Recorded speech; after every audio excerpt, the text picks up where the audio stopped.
మన గడ్డం వారింట్లా పెళ్లి సంబరాలు మొదలైనలా. ఏంది వీళ్ళు ఇంత సంబరపడుతున్నారు అనుకుంటురా? చెప్తా. అందుకే కదా అత్తి మొదగాలైతే అందరికీ చిన్నారు. మన శోభ ఆనంద్ గారు ఉన్నారు కదా, అందరినీ దగ్గర తీసుకునే గుణం వీళ్ళని. అక్కేరున్నదంటే చాలు మేం లేమా అంటారు. ఆగొక్క సోటి మంచి మనసు కలిగినటువంటి వాళ్ళ ఒక్కదానొక్క కొడుకే వంశీ ఫ్రాన్సిస్. ఈ పిల్లగాంది లగ్గం ఖాయమే. ఈ పిల్లగాంది కూడా చక్కని మనసు, చక్కగా చంద్రునోలే అందంగా ఉంటాడు. మరి చక్కని చంద్రుని చేసుకుని ఆ చక్కని చుక్క ఎవరు అనుకుంటురా? అది కూడా చెప్తా. మన నిజామాబాద్ జిల్లా జక్రాన్పల్లి మండలం కేశపల్లి గ్రామం వాస్తవ్యులైన శ్రీమతి శ్రీ ములుగు సుజాత సంజీవ్ గారు ఉన్నారు కదా, అబ్బో ప్రేమగల మనుషులు. వాళ్ళ చిన్న బిడ్డనే ప్రవళిక. ఈ బుజ్జి కూడా చక్కని చుక్కోలే అందంగా ఉంటది. అమ్మ నాన్నల మాటలు జవదాటది. ఈ బుజ్జిని వేసుకునేందుకు 2 కుటుంబాల పెద్దలు నిర్ణయం తీసుకుని లగ్గం ఖాయం చేసిరు. ఇక పెళ్ళెన్నడో అనుకుంటురా?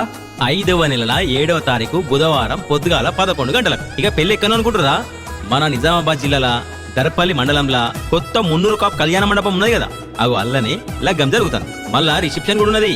5వ నెల 9వ తారీఖు సాయంత్రం 6 గంటలకు పెళ్లి పిల్ల ఇంటికాడ కేశపల్లి గ్రామం జక్రాన్పల్లి మండలం నిజామాబాద్ జిల్లాల రిసెప్షన్ కూడా ఏర్పాటు చేసింది. ఇక భోజనాల సంగతి ఏంటంటారా? 3 ముళ్ళు పడ్డాక అచ్చి కడుపు నిండా తినిపోరు. మీరు తినేటి అన్ని అక్కడ ఉంటాయి. ఒక్క ముచ్చటుల్లా పెళ్ళంటే బలం బలం.